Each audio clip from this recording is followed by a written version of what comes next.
बॉन्डवरती वडिलोपार्जित जमिनीची वाटणी करता येणार आहे आणि महसूल विभागाला ही महत्त्वपूर्ण घोषणा केलेली असून या संदर्भाची कार्यवाही नेमकी कशी असणार आहे पाहूयात.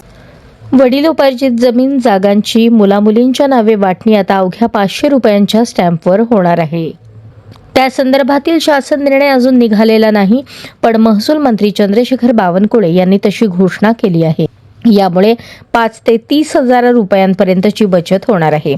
महाराष्ट्र जमीन महसूल संहिता 1966 मधील कलम 85 नुसार संयुक्त धारणेतील जमिनीत एकापेक्षा जास्त सहधारक असतील तर त्यांना त्यांच्या वाटणीच्या हिश्श्यासाठी जिल्हाधिकाऱ्यांकडे अर्ज करता येतो. मात्र मालकी हक्काबाबत वाद असल्यास दिवाणी न्यायालयाचा निकाल येईपर्यंत वाटणी थांबते. आदेशानंतर वाटणीची कार्यवाही तहसीलदारांमार्फत केली जाते.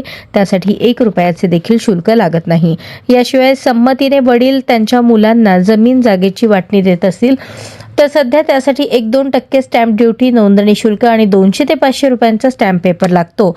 पण महसूल विभागाच्या प्रस्तावित निर्णयानंतर कोणतेही शुल्क न भरता अवघ्या 500 रुपयात वडिलोपार्जित जमिनीचे हिस्से मुलांच्या नावे करता येणार आहेत.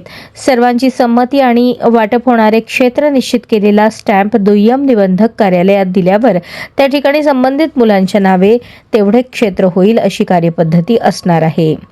सध्या वडिलोपार्जित किंवा वडिलांच्या नावावरील जमीन मुलांच्या नावे करण्यासाठी वाटणीपत्र केले जाते. त्यासाठी 1% नोंदणी फी आणि 500 रुपयांचा स्टॅम्प लागतो.